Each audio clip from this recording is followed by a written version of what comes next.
महाराज किसका पाए किसका हड़प ले, किसका पाए किसका खा ले, किसको पाए गिरिया ले, किसको पाए मार दे, यही मनुष्य का काम। और कहेंगे भगवान को भैया हमको कहाँ मिलेंगे, हम तो पापी आदमी हैं। काहे पापी बने हो भैया? भगवान ने तो कह दिया कि एक बार भी भगवान का नाम ले लीजिए तो सारे पाप दूर हो जाते हैं। लेकिन आप जो है भगवान का नाम, भगवती का नाम लेना ही नहीं चाहते। बोले बालकृष्ण लाल की भगवती कहाँ मिलेगी? जगदम्बा को ढूंढने कहाँ आप जाएंगे? कहीं निश्चित स्थान है जहाँ आपको प्रत्यक्ष मिल जाएंगी? आप वैष्णो जाएंगे क्या देवी वहां आपको प्रकट होकर मिल जाएंगी? अगर आपके मन में निष्कपट हृदय नहीं है तो आपको कोई नहीं मिलेगा। क्यों? क्योंकि तुमने आंगन नहीं बुहारा, तुमने आंगन नहीं बुहारा, कैसे आएंगे भगवान, कैसे आएंगे भगवान। बुहारा कैसे आएंगे भगवान, कैसे आएंगे भगवान। चंचल मन को नहीं संवारा, चंचल मन को नहीं संवारा, कैसे आएंगे भगवान, कैसे आएंगे भगवान।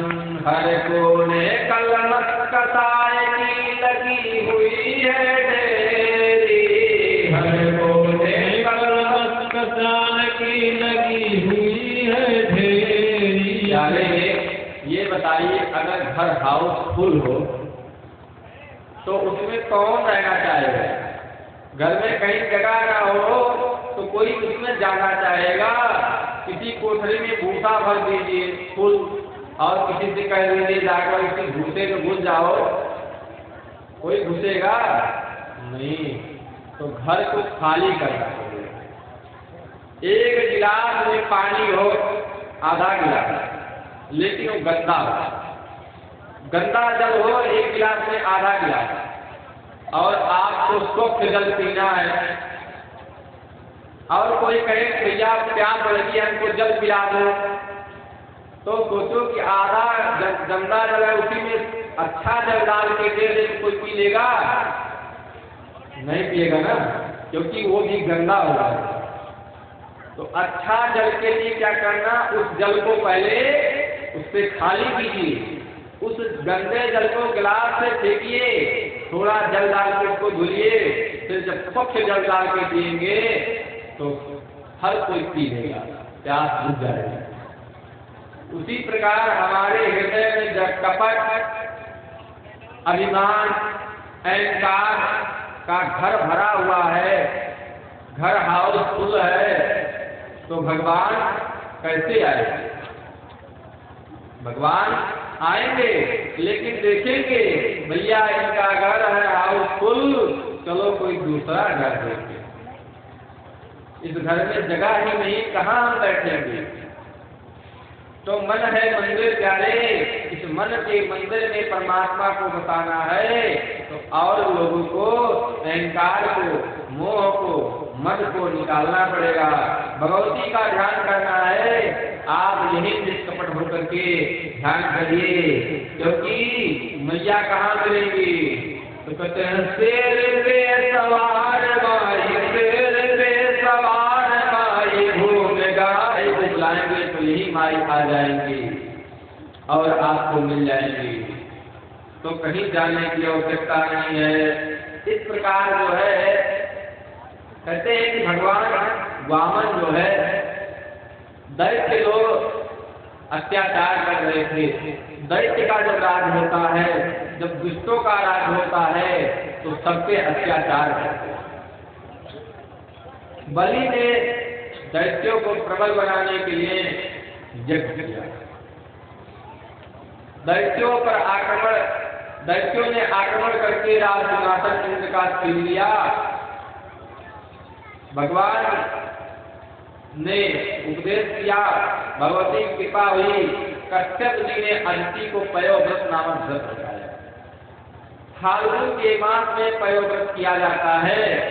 द्वादशी तिथि में माता अदिति ने पयोव्रत किया, भगवान वामन के रूप में 52 अंगुल के प्रकट हुए। बोले वामन भगवान की। वामन भगवान प्रकट होकर के और पहुंचे कहाँ?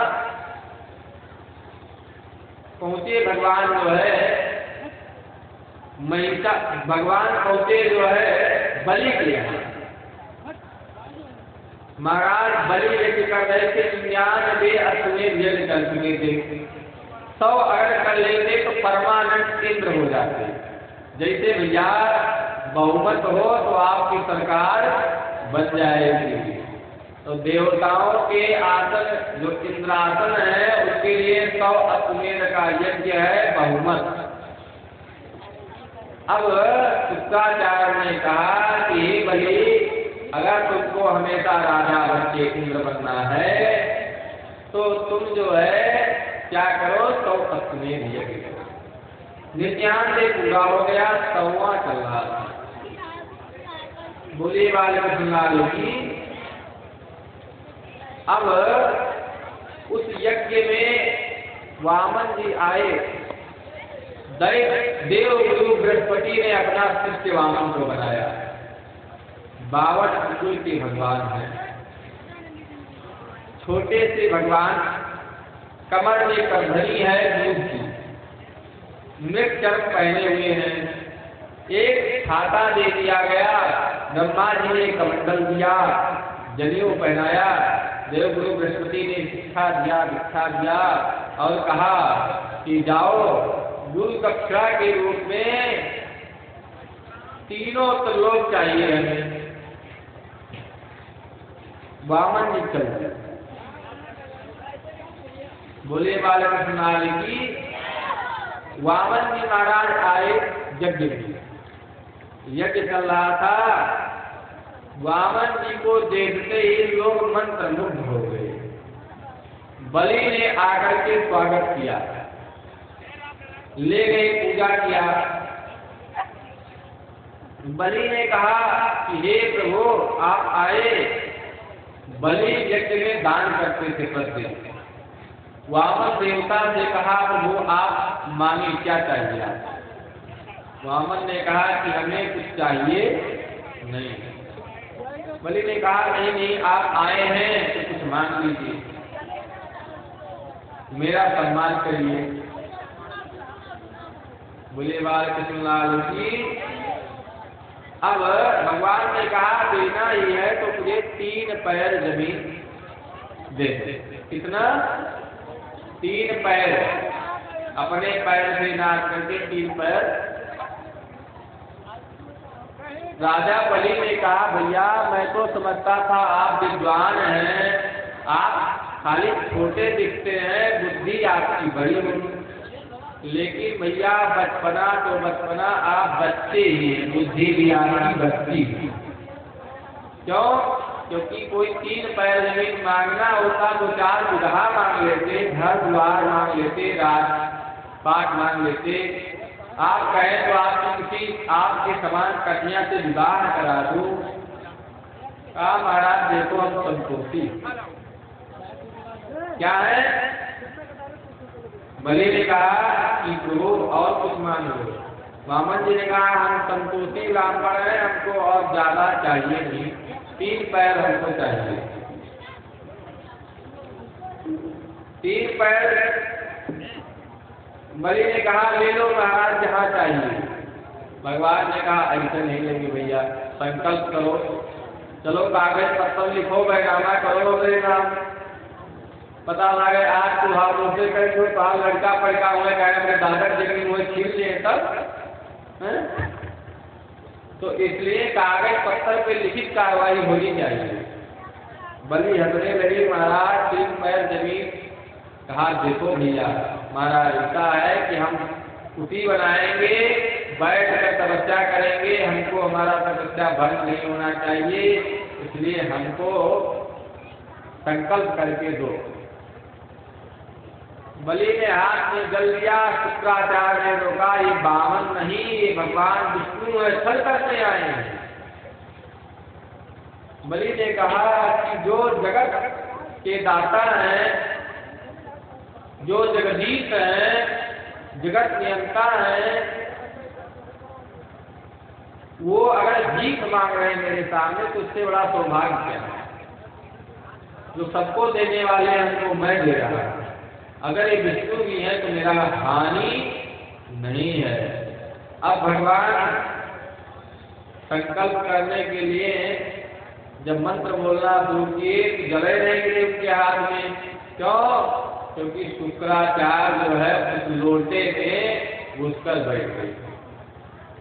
एक लोटा आता था, उसमें किनारे ऐसे टूटी रहती थी, कहते हैं झाग, उसी से जल डाल रहे थे। तो खेत में बैठ गए शुक्राचार्य कि जल नहीं निकलेगा तो संकल्प कैसे होगा। भगवान ने कहा, बाबा तुम्हारी दो आंखें हैं, एक आंख तो तुम्हारी ज्ञान वाली बहुत अच्छी कि मैं दूसरा अवतार लेकर के आया, लेकिन आप पहचान गए कि विष्णु। लेकिन आपकी जो वैराग्य रूपी आंख है, ज्ञान वैराग्य नैन सुरगारी दो आंख होती है। तो ज्ञान रूपी आंख तो तुम्हारी बढ़िया है, लेकिन वैराग्य रूपी आंख में हो गया है मोतिया से।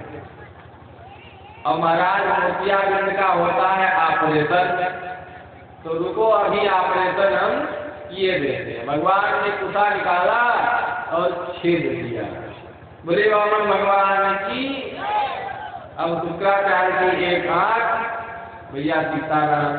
अब शुक्राचार्य बाहर निकल के आए, जल गया, संकल्प हुआ। शुक्राचार्य ने बलि को साफ कर दिया कि जाओ लक्ष्मी ही। भगवान ने कहा कि देखो मैं अब नाप लूं। बलि ने कहा, महाराज नाप लो, छोटी बुद्धि, ब्राह्मण होकर के भी आप ऐसा काम कर रहे हैं, 3 पैर जमीन ले रहे हैं। भगवान ने कहा, ब्राह्मण की शक्ति आपको मालूम नहीं। बलि ने कहा, दिखाओ शक्ति। भगवान ने कहा, दिखाऊं? बलि ने कहा, हाँ। भगवान लगे बढ़ने भैया, आकाश को चीर दिया। और भगवान ने पैर उठाया तो ब्रह्मांड को चीर करके ब्रह्मलोक विष्णुलोक पार कर गया। आकाश गंगा में पहुंचा, आकाश गंगा से गंगा जी बहने लगी। भगवान के चरण को धुल करके गंगा जी नीचे आने लगी। ब्रह्मा जी ने कमंडल में अपने रोक दिया गंगा जी। अब भगवान ने 2 ही पैर में, एक में धरती नाप ली, एक में आकाश पाताल सब नाप लिया भैया। एक पैर अभी भी बाकी है। बलि से कहा, महाराज बलि अब आप नरक जाने को तैयार हो जाए। आपने संकल्प किया है 3 पैर देने का, 2 पैर दे रहे हैं, 1 पैर भूमि कहाँ? बोले वाले कृष्णलाल की। बलि ने कहा, क्या कहा कि महाराज देने वाला बड़ा होता है कि दान बड़ा होता है? भाई वो दान दे रहा है वो बड़ा है कि दान बड़ा है? भगवान ने कहा, नहीं, दानी बड़ा है। तो दान दे रहा है तो बड़ा है। भगवान से कहा बलि ने, आप अपने रूप में आइए, तीसरी पैर भूमि आपकी तैयार है। शरीर क्या है? ऐसे चित जल पावक गगन समीरा, पंचरचित यधम शरीरा। महाराज पृथ्वी से ही बना हुआ है, तो आप जो है इस भूमि को भी स्वीकार करिए। भगवान के पैर, सर के पैर भगवान ने बलि के रखा, तीसरी पैर भूमि हो गई। अब बलि ने कहा, सांगता भैया, दान के बाद सांगता होता है, उसका संकल्प करिए। भगवान ने अपनी पत्नी को बुलाया, वृंदावली को, और उनके सर पे रखा दिया। अब भगवान ने कहा, दक्षिणा। दक्षिणा के रूप में 12 को सामने कर दिया, महाराज आपकी दक्षिणा। ऐसे भक्त राजा बलि बोले महाराज बलि की। अब भगवान प्रसन्न हो गए। भगवान ने कहा वाह ऐसा भक्त होना चाहिए। पूरे परिवार सहित भगवान को समर्पण हो गए। भगवान के वरदान मांगो, वरदान मांग सकते थे कि लोग दे दिए, लेकिन नहीं, भगवान की कृपा हुई और वरदान ने कहा प्रभु जिस रूप में आप आए हो ऐसे छोट के लड़का बनते 52 रूप में पाताल में जहाँ हम रहेंगे वहाँ 52 दरवाजा है। कितना? 52। और जिस दरवाजे से हम निकले वहाँ मिलना चाहिए। अब बलि के कौड़े दरवाजे में का भगवान को वही मुँह बताया चाहिए। बलि के दरवाजा निकले उसी भगवान को प्रकट होना पड़े। भगवान परेशान। अब जो है क्या हुआ कि इधर लक्ष्मी जी परेशान कि हमारे पति देवता है गायब। नारद जी से पूछा, नारद जी ने कहा आपके पति देवता पाताल लोक में 52 दरवाजे का चक्कर लगा रहे हैं। राजा बलि के यहाँ बंधन में कैसे बांधने और खुद बंधन में बन गए। लक्ष्मी जी ने कहा ठीक है लक्ष्मी जी आ गई महाराज बलि के यहाँ और कहा भैया भैया करके बुलाया बलि को। तो बलि जो है प्रसन्न हो गए, कहे आओ बहन। अब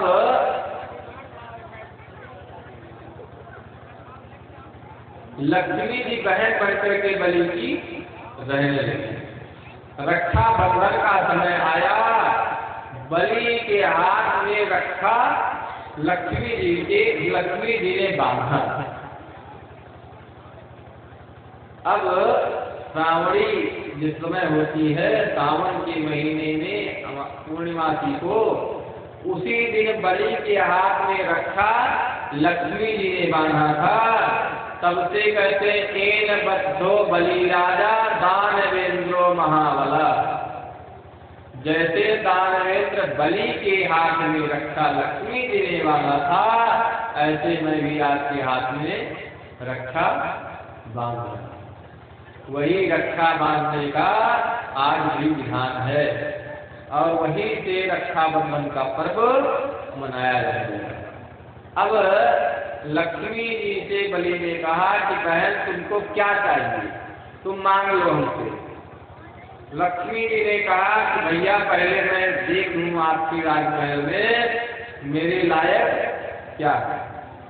घूम करके लक्ष्मी जी देखी और लक्ष्मी जी को जो मांगना था वो पहले से ही पता था कि हमको मांगना यही है। लेकिन लक्ष्मी जी ने थोड़ा बहाना बनाया, चारों तरफ घूमा और घूम करके आई भैया ये जो आपका द्वारपाल है नन्ना का मुझे बहुत सुंदर लगता है, इसी को दे दीजिए।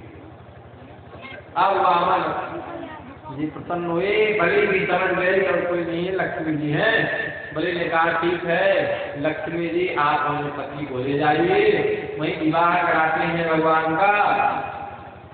और भगवान आशीर्वाद दे करके प्रकट हो जाते लक्ष्मी नारायण के रूप में और अपने धाम को आ जाते। बोले लक्ष्मी नारायण भगवान की हे महाराज जन्मेजय। इस प्रकार भगवान ने अपने भक्तों के लिए अनेक लीलाएं की। अब कहते हैं कि देवी की महत्ता हमें बताइए। जन्मेजय प्रश्न करते हैं, कहते व्यास जी ने त्रिदेवों की अपेक्षा जैसे देवी जी की महिमा गाई थी हम आपको बताते हैं। कहते भगवती जो है जगत जननी है और सृजन करती है। सृजन कार्य के लिए ब्रह्मा विष्णु महेश को उत्पन्न करती है। इच्छया ब्रह्मोक्ता वरदानाथ मुद्भवो मूल रुद्रश्याम भूतो रुद्र नामा विषय कहा। पहले ब्रह्मा जी को प्रकट किया फिर रुद्र को। इस प्रकार जो है भगवती जगत जननी आदि शक्ति जो है उन्हीं की शक्ति से यह सारा संसार चलता है। अनेक ब्रह्मा विष्णु महेश हैं, अनेक ब्रह्मांड हैं। अब कहते हैं भगवती ने किस प्रकार अवतार लिया और क्यों अवतार लिया, कैसे राक्षसों का वध किया, उसके बारे में हमें विस्तृत रूप से बताइए। अब बनेगी तैयार करा लीजिए। अब जो है भगवती की माता बताते तो कहते हैं कि सबसे पहले तो आप ये जानिए कि महिषासुर नाम का राक्षस था जिसके कारण भगवती ने जन्म लिया। तब प्रश्न करते हैं राजा कि योगेश्वर्या बाहुयं चक्षुश्चादितरा दुहितश्चरितं स्वां श्रोतुं कौतूहलं मम। ये महाराज हमको जो है आप भगवती का चरित्र विस्तार से सुनाइए। अब भगवती के चरित्र की तरफ श्री सूत जी महाराज अग्रसर करते हैं और कहते हैं जैसे मुझे हमारे गुरु व्यास जी ने बताया था वैसे बताते हैं कि जो है एक बार की बात है कि प्राचीन काल में एक महिषासुर नाम का राजा था जो सुमेर पर्वत पर जाकर के महिष नामक दानव के हृदय में अपने इष्ट देवता का ध्यान करते हुए पूरे 10,000 वर्षों तक देवताओं को चकित कर देने वाला कठोर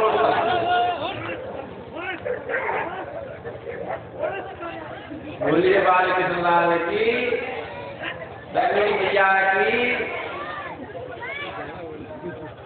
भैया महिषासुर आने के पहले भैरव बाबा का है आए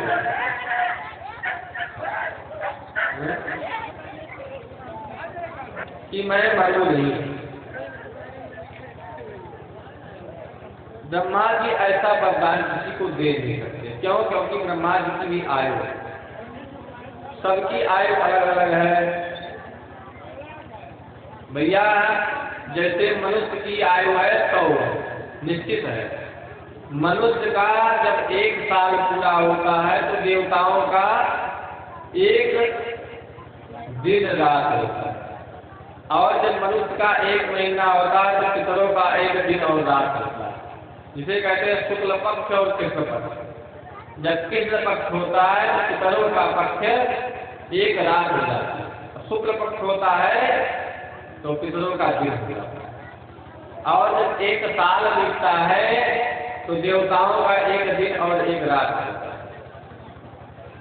और जब देवताओं का 1 दिन और 1 साल बीत जाता है तो ब्रह्मा जी की 1 पलक झपकती। इस प्रकार कहते हैं ब्रह्मा जी की भी 100 वर्ष की आयु है। और तो ब्रह्मा जी जब स्वयं मरने वाले हैं तो अमर कहाँ से कर देंगे? तो ब्रह्मा जी ने कहा देखो दानवराज आपको अमर नहीं कर सकते, कोई और बताना। कहा किसी से मरो नहीं, तो ब्रह्मा जी ने कहा स्त्री को छोड़कर तुम किसी से मरोगे नहीं। प्रसन्न हो गया। अब कहते हैं कि महाराज अच्छा ये बताइए पहले कि महिषासुर का जन्म कैसे हुआ? ये तो आपने बताया ही नहीं। अब जन्मे से कहते हैं कि महिषासुर के जन्म की कथा आपको हम सुनाते हैं। एक राजा थे, उन्होंने तपस्या करके जो है अग्निदेव से वरदान दिया। 2 भाई थे, धनु नाम के और एक रंभ और करम नामक 2 पुत्र हुए इनके धनु से। रंभ और करम तपस्या करने लगे, उनके कोई पुत्र नहीं था क्योंकि विवाहित भी नहीं थे, विवाह भी नहीं किए थे, पुत्र की कामना थी तो तप करने लगे। एक भाई जो है जल में प्रविष्ट होकर के तप करने लगा और एक भाई अग्नि जला करके तप करने लगा। तो कर्म पर जो जल में था उसको इंद्र ने ग्राह बन करके मार दिया। और रंग जो था उसने समझा कि मेरा भाई अब मर गया, तो रंग ने और कठोर तपस्या की और कहा मैं अग्निदेव को अपना सर काट करके आहुति दे दूंगा। बोली भगवती की।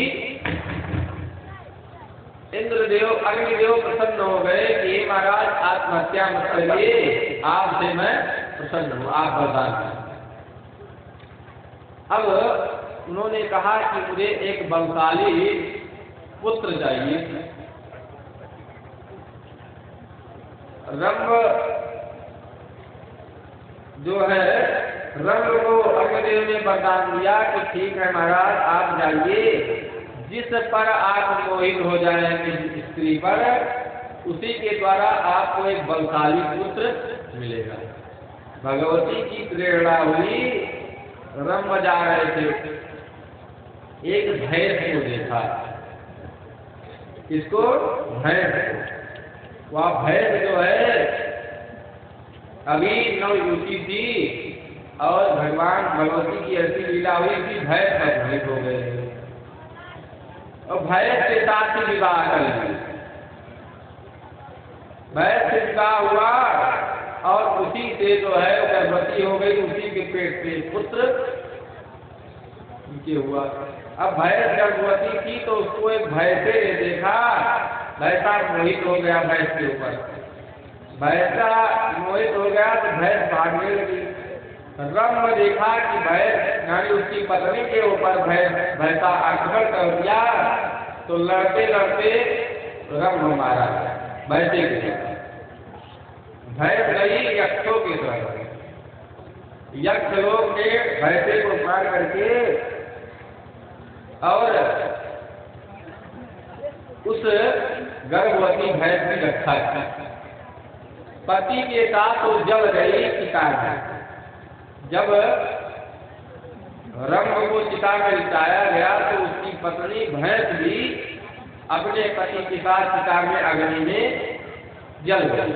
अब अग्नि से ही उसका पुत्र महिषासुर प्रकट हो गया और उसी के से उसका पिता जो है रंग भी अपने पुत्र के प्रेम में रक्तबीज नामक राक्षस बन के पैदा हो गया। महिषासुर गया, कठोर तप किया और कठोर तप के ब्रह्मा जी से वरदान मांगा। ब्रह्मा जी से वरदान प्राप्त किया। ब्रह्मा जी ने कहा मुझे भक्तशाली ना भायादा बुद्धा कालेगा प्रथम प्राप्त हे राजन, आप जाइए, आपको स्त्री की सिवा कोई मार नहीं पाएगा। अब इस प्रकार का वरदान पा करके जो है वह चल दिया और आया, चारों तरफ हाहाकार कर दिया। सबसे जिससे पाता उसी से लड़ता और सब उसके द्वारा धराशायी हो जाता। अब देवताओं के ऊपर आक्रमण कर दिया महिषासुर। देवताओं के साथ जो है घोर युद्ध हुआ। कहते हैं महिषासुर का जो सेनाध्यक्ष था उसका नाम था चिक्षुर और उसके साथ जो है ताम्रकोषाध्यक्ष था अतिलोमा उदर विग्रह श्रीवास्तव त्रिनेत्र आदि बलशाली राक्षस जो है महिषासुर के साथ हो गए। भैया जब कोई नेता बढ़िया मिल जाए तो सारे जो छोटे छोटे नेता उसी की शरण में पहुंच जाते हैं। कहते हैं एक जबरदस्त आदमी कोई हो तो छोटे छोटे आदमी उसी के पास हो लेते हैं। अब महिषासुर को जबरदस्त जान करके छोटे मोटे जो राक्षस थे सब महिषासुर के साथ हो लिए। कहते अतिलोमा के चालाक्या